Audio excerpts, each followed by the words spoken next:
Question de Malika. Comment être heureux si on est stressé? Merci Malika pour cette super question qui va certainement intéresser beaucoup de monde. Et pour te répondre, je vais déjà dire qu'il y a deux types de stress. Il y a le stress négatif et il y a le stress positif.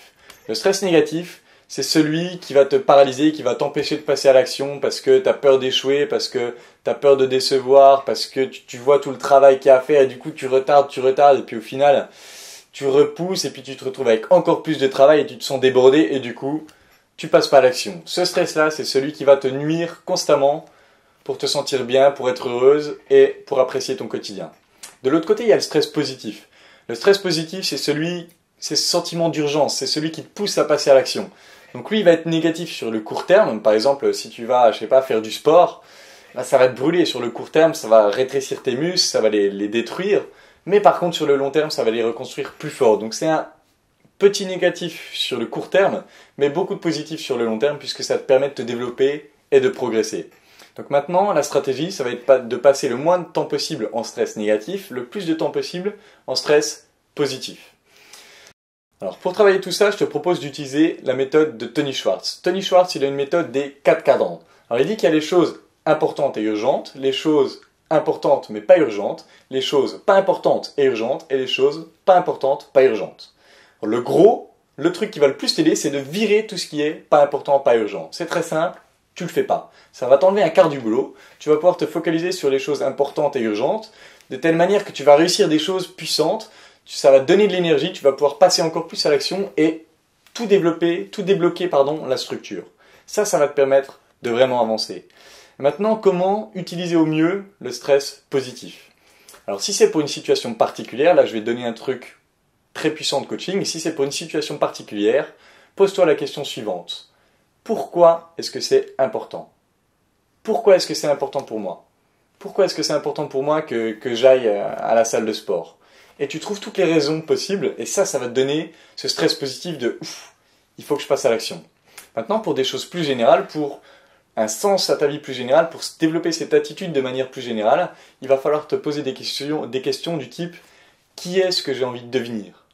Quelle est la personne que j'ai envie de devenir? Qu'est-ce que je dois faire pour y arriver? Ça va développer ce stress positif de manière générale, de telle sorte que dès qu'arrive une nouvelle situation, tu vas déjà arriver avec un certain sentiment de « j'ai envie d'envoyer du lourd sur cette question ».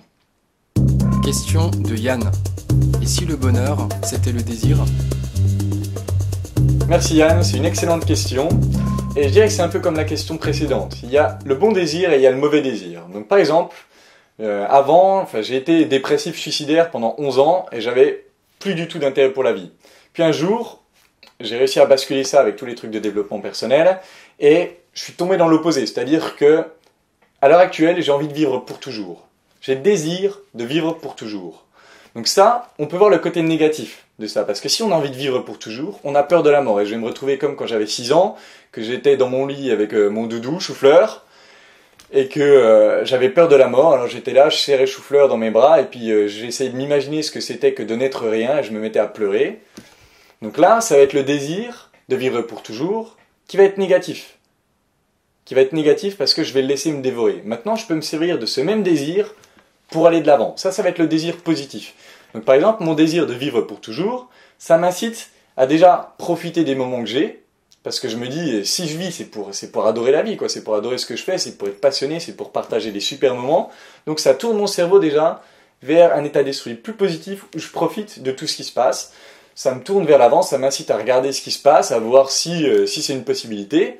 Et clairement, si je peux vivre pour toujours, je saisirai cette opportunité, et puis je verrai déjà au bout de 500 ans ou 900 ans comme Yoda si ça me plaît toujours. Mais en attendant, je suis dans un état d'esprit positif parce que je me sers de cette envie de vivre pour toujours, pour avoir de l'énergie, pour être tiré vers l'avant, pour faire plein de choses.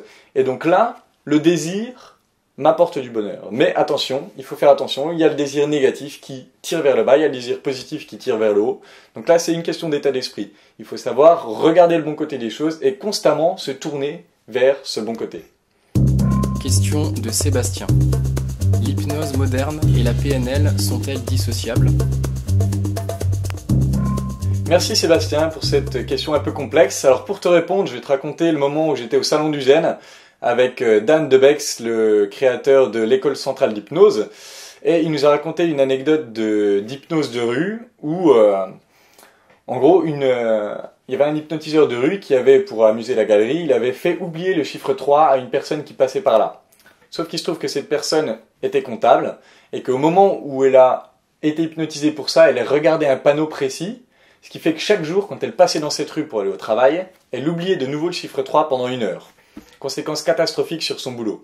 Et comme Dan Debex nous l'a dit lui-même, l'hypnose, c'est dangereux. C'est dangereux parce que on se soumet quelque part à la directive de quelqu'un d'autre. C'est beaucoup moins personnel que la PNL. La PNL, on a beaucoup plus la main sur ce qu'on fait, c'est beaucoup plus tourné vers j'utilise des stratégies pour me développer. Bien sûr qu'on a un coach en PNL qui va nous guider, qui va nous apprendre les stratégies, mais le principe c'est vraiment de pouvoir utiliser ces stratégies et de les utiliser constamment pour se renforcer.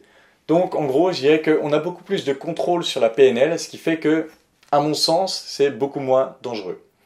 Merci d'avoir suivi cet épisode de ASTQM. N'hésitez pas à poser le maximum de questions. N'hésitez pas surtout à poser des questions qui sont importantes pour vous. Parce que le but de Ask par opposition à Sortie de Labo, par exemple, c'est que Sortie de Labo, je vais essayer de partager des choses qui me semblent importantes pour moi, des choses qui m'ont touché, qui m'ont intéressé. Mais ça ne va pas forcément répondre à un problème que vous avez maintenant. Ask, c'est l'occasion de répondre à des problèmes que vous avez maintenant. Maintenant, je sais bien que parler de choses un peu personnelles, c'est parfois un peu difficile. Donc si vous voulez pas que votre image ou votre nom apparaisse, vous mettez tout simplement #anon comme anonyme à côté de votre question. Et je publierai pas ni votre image ni votre nom de famille, il y aura juste votre prénom. Et surtout, pensez bien, abonnez-vous. Ça va vous permettre de suivre tout ce qui se passe, ça va vous permettre de rien rater. Et ça montre derrière que voilà, vous êtes là, vous regardez ce qui se passe et vous avez envie de participer. Et en attendant, je vous embrasse et je vous dis à bientôt. Et n'oublie pas, inscris-toi en cliquant ici, et bim, on part à l'aventure.